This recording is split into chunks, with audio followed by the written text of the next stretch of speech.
নমস্কাৰ বন্ধুসকল, এই ভিডিঅ'টোত আমি আসাম পুলিচ এক্সামত আহিবলগীয়া কিছুমান জিকে কুৱেশ্যন আলোচনা কৰিম।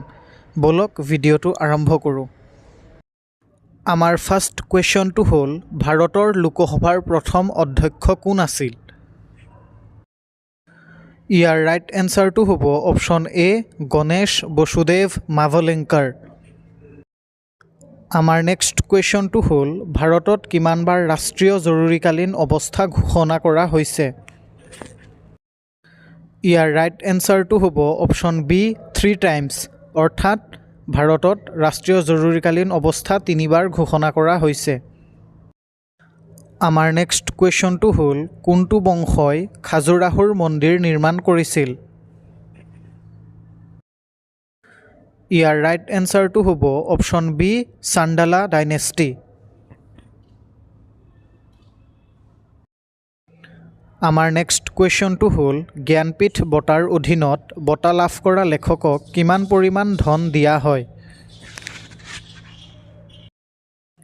ইয়াৰ ৰাইট এনচাৰটো হ'ব অপশ্যন ডি, 11 লাখ, অৰ্থাৎ 11 লাখ টকা। আমাৰ নেক্সট কুৱেশ্যনটো হ'ল, নোবেল বঁটা কোনখন দেশে প্ৰদান কৰে? ইয়াৰ ৰাইট এনচাৰটো হ'ব অপশ্যন বি, ছুইডেন। আমাৰ নেক্সট কুৱেশ্যনটো হ'ল, কোনটো বিষয়ৰ বাবে ভাৰতক প্ৰথম নোবেল বঁটা প্ৰদান কৰা হৈছিল? ইয়াৰ ৰাইট এনচাৰটো হ'ব অপশ্যন এ, লিটাৰেচাৰ, অৰ্থাৎ ভাৰতক প্ৰথম সাহিত্যৰ বাবে নোবেল বঁটা প্ৰদান কৰা হৈছিল। আমাৰ নেক্সট কুৱেশ্যনটো হ'ল, হৰ্ষচৰিতৰ লেখক কোন? ইয়াৰ ৰাইট এনচাৰটো হ'ব option A, Banabhatta.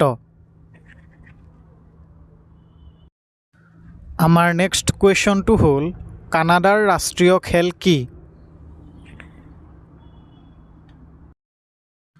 Year right এনচাৰটো হ'ব অপশ্যন এ, আইচ হকী। আমাৰ নেক্সট কুৱেশ্যনটো হ'ল, ক্ৰীড়াত উৎকৃষ্টতাৰ বাবে কোনটো বঁটা প্ৰদান কৰা হয়? ইয়াৰ ৰাইট এনচাৰটো হ'ব অপশ্যন বি, অৰ্জুন এৱাৰ্ড। আমাৰ নেক্সট কুৱেশ্যনটো হ'ল, সীমান্ত গান্ধীৰ প্ৰকৃত নাম কি? ইয়াৰ ৰাইট এনচাৰটো হ'ব অপশ্যন চি, আব্দুল গফৰ খান।